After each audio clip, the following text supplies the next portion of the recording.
DMV, we're talking about Brian McKnight. This isn't the first time that his son, Brian McKnight Jr., has now spoken out against his father. And basically, they're complaining that Brian McKnight is not a good father. Now, Brian McKnight is saying, look, I was a good father to them. I took care of them. I always paid my child support. Matter of fact, I gave them an apartment. I paid for the apartment for 2 years. I told them after 2 years they got to get a job and pay their own bills. My new wife has actually got them a job at the hospital, but they didn't want the job at the hospital because it was only paying $15 an hour, and they didn't want to do it because they couldn't pass the drug test because they smoking too much weed. Now, Nina says they're messed up because Brian McKnight never gave them the love and attention that they needed as children. And now, as adults, they're messed up about it. Yeah. I'm Nina, on that point, I will say I'm not going to debate that because I was not there. That could necessarily be the truth. That could be the truth. That Brian McKnight was a trashy father. I get it. But that does not escape you at 30 now. You don't got to talk about your father no more. If you don't like him, move on. You ain't got to say nothing about him. You a grown man with your own kid now. Brian McKnight Jr. was married and has his own kids, and he's still on social media trashing his father. Frankie, at some point, you got to give it up. Okay. We all have parents, and now we're parents. No matter what happened to you as a child, you still yearn for that love from a mom or a dad. Even you and I talk about that. We've gone through stuff with our parents, but we still want their love and their approval because they're our parents. It is human nature to want that validation from our parents. They're no different. And if they never got it at 7, then it's that 7-year-old child that's still yearning for his father, even at 30. He's going to be yearning for his father at 40 and at 50 and until Brian McKnight dies. All he can do is try to fix what was already damaged. If Brian McKnight can get off social media, get his family into family therapy, then maybe they can begin to heal. But if you were a trash parent and then you cut them off financially, of course they're going to have something to say. If we cut our children off financially, but we raise them right, I promise you our kids will not be on social media talking crap about us because they were raised right and they understand this is how life works. Brian McKnight has a different situation going on here, and it cannot be compared to regular kids. So let me say this to everybody listening. When I was younger, I lived with my mother, and then I eventually went as a young kid and went to live with my father. My father, when I was a young teenager, like 12, 13, got married. And when he got married, she brought a young child into the relationship. And then my father and that woman had children. Those children were given the world. Me, I'm the outside kid. And I'm like the black sheep, right? When I turned 18, I could not wait to leave home. But the one thing my father did was I did a lot of chores and work and cutting grass and made my own way. So when I left the nest, I never looked back. But let me say something to you. I always felt bad about the way my father and stepmother treated me when I was younger. But now as an adult, because I have my own, I can now have a relationship with them and talk to them about it. And I've talked to my father about it. And I've talked to my stepmother about it. I've talked to my natural-born mother about it, about how I felt back then, but I have my own. So when I talk to them, there's an amount of respect they got to give me because I come to the table as a man. I'm talking man to man to my father. I'm not talking like a child with my hand out talking about what you did not do for me. You're in your 50s. It's a little different, but you know what the difference is between you? Nina, I graduated from high school on like a Thursday. By Saturday, I was gone. I left. Okay. And when I moved to D.C., I was sleeping on the floor. I was eating off a food truck in Mount Pleasant, where the homeless people go to get a food check. You are an exception. You are not like most people. You work on the radio. You've had a very successful career. You have made millions of dollars. Your house doesn't look like most people's houses, and your cars don't look like most people's cars. The difference between you, I would say, and the next person, maybe there's a different level of discernment in you, that God speaks to you differently and says, like, you know what? I got you. I'm your father. Not everyone has that. relationship with God to know that, you know what, even if my Father on earth didn't do right by me, my Father in heaven's got me. You have that. Not everyone has that. But I didn't have it always, Nina. And what I'm saying, when I was 18, I made the mistakes. I did everything. I was hanging out with the wrong crowd, smoking weed, doing all the mistakes and whatever. But what I'm saying is that because my father didn't have anything, I was forced to work at an early age. Brian McKnight said in his comments, the mistake I made was I gave them too much and did not teach them when they were young to fend for themselves. So now they don't have the work ethic in them. They still looking for a handout, and that's part of the problem. Because if you were independent, you'd be able to say, you know what, F you, Dad, I'm going to get my own. I think that's a little bit of the difference, too. Okay. Well, let's go to the phone, see what the DMV has to say. WHUR, hello. Nina, I'm usually with you, but today I can't be. Oh, I'm sorry to hear that. Yeah, I can't be with you, sister. You out of order. I gotta lay it straight. I'm explaining something to you. And I'm old school. When they get a certain age, we got to turn that plate over and we got to let them go. Now, I understand you're talking about money. It's good to take care of them, but when they hit that age to the point that they talk back, especially in 21, you got to have already have a purpose and laying down your own foundation. Now, I heard you say something about being a father, being a man. Only us men can tell a man how to be a man. Like, we can't tell you women how to be women. So what he's doing is, yeah, he took care of them with money, but it stops when they get a certain age. We don't mind helping them, but they have to be men. This is how that's how I was brought up.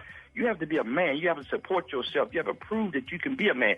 Most women meet a man, they don't want no man getting services from his parents. They want that man to be able to serve them. So if this guy or any man continue on serving grown men, they're not going to never learn how to serve a woman. They're not going to learn how to treat a woman. Arthur, so did you not ever tell your kids, I love you, hug them, let them know you're proud of them? Did you do those things as a dad? Yeah. Yeah, I did, but hold up. Let me share this with you. I have two sons.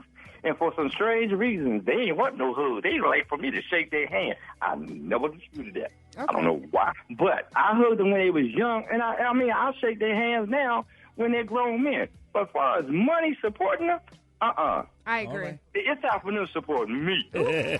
All right, thank you, homie. He's, posting positive posts about the other child, and his older children are lashing out now, even though they grown. Yes, Nina. And that's gotta hurt. I mean, honestly, that would hurt a grown person's feelings, right? When you want the love and approval of your parent, and then they don't give it to you, but then they go out of their way to do it for their stepchild. That's hurtful. I will say this: you and I got a call this morning. We're not gonna say no names, but someone who is very close to Brian McKnight, who spent a lot of time with Brian McKnight, and they were telling us this story, and I was listening very closely because I thought it was going to be a story about how great of a father he was, and they were telling us how they went on tour with Brian McKnight, and every city they went to, Brian McKnight was picking up a different woman in every city, and the person intentionally said Brian McKnight never thought about his children. He was thinking about those women in every city and every day of those tours. And I was like, wow, I really thought you were going to say, oh, everywhere he went, he thought about his children. And she was like, no, not at all. Now, neither of us know Brian McKnight on a super personal level. So to hear someone who didn't know him say that was really disheartening. And to me, it says a lot about the man he is. I don't know, Nina. You heard the story. There's a lot of male celebrities that tour and have girls in different cities and still take care of their kids. Okay. Ludacris said I got hoes in every area code, and he still took care of his daughter perfectly. I don't know what you talk about. And I'm sure he talked about it too. Like you know. Nia from Northwest, go right ahead. Hello. Hi, how you guys doing today? Hey, good. Nia. What you think, dear? First of all, let me just start by saying I'm a trans woman of color here in Northwest, and this is going to be a very different perspective, but I have to say this. I agree with you both because you both make valid points. However, this is the reality. Yes, Brian McKnight, he paid financially. That's wonderful. That covers integrity. However, he was lacking in another area, and I agree with Ms. Nina. Mm-hmm. He did not give the emotional, spiritual support that every child needs. And that's something that is long-lasting. Yeah. Regardless of what age you become, you're still going to hold that, and that's something that they need to sit down and talk about and have that dialogue to sort of work through that. And that's all I can say on that. Yeah. Listen, I agree with that 100%. I do. Like I started off the conversation, I do agree that if he was lacking in that area, you know, providing the needs for the children that aren't financial, the love, the affection, the listening, the safety, all of those things that every child needs, I do agree. All I'm saying is, once you become your own adult, you don't have to go on social media and keep bashing your parents. I mean, you know, there's a lot of too. There's a lot of people, Nina, whose parents were bad, and they don't get on there and just bash their parents. Like, and their parents once don't you get grow on up, there and rebut them either. Like, that's crazy that Brian McKnight did it. Brian McKnight had to, but his kids went out on him, and he's a celebrity. He didn't have to do anything but stay black Nina, and see die, what I'm saying? Honey. Why you twisting it? He didn't have to do anything. They came after him.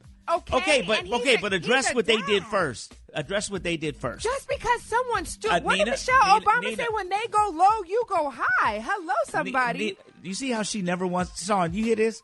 I can tell you, the kids wrote a post on social media saying that their father was absent. Brianna said Daddy's little girl was never a thing because he never really nurtured her the way she wanted him to. I get it. And then Brian McKnight goes on there and creates a whole 20-minute video about the amazing dad and how much he financially supported them, and they just do drugs and don't listen. That's wrong and embarrassing and hurtful. Nina, Don't he do also that.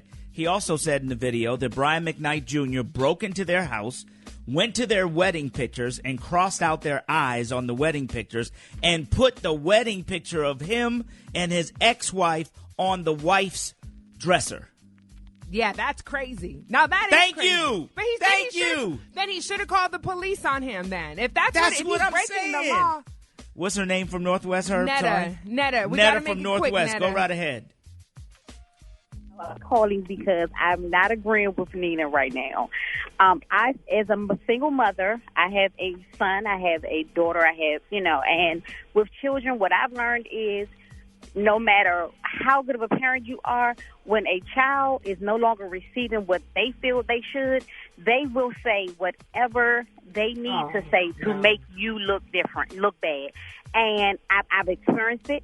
I never treat my kids any different. I never feel any different about them. And I understand that, hey, I'm not doing what you want me to do, so this is what you're going to say. And that's fine, because at the end of the day, when you're done saying that, you're going to come back to this mom, and I'm going to still be the same mom, and I'm still going to be there. You can't always say that because a child is lashing out saying that a parent is not doing what they want you to do, that they're a bad parent, because that's not always the case. And none of us was in that household or that situation with them. So I don't think that just because the kids decide to lash out that we're supposed to say, oh, he was a bad dad, because we weren't there.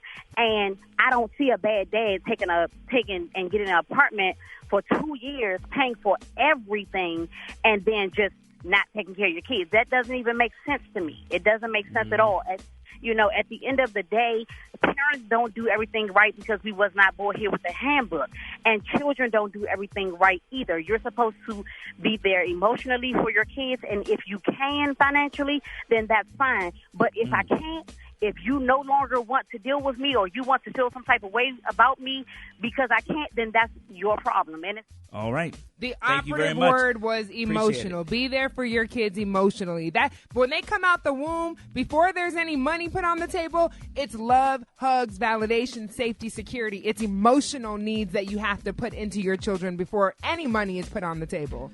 But did you hear? We got to go to the break. But did you hear what Brian McKnight Jr. just posted, Nina? What? He said, Daddy, Daddy, where the money reside, where the money reside, where the money reside. Hey, Okay. 96.3 WHUR. Let's go.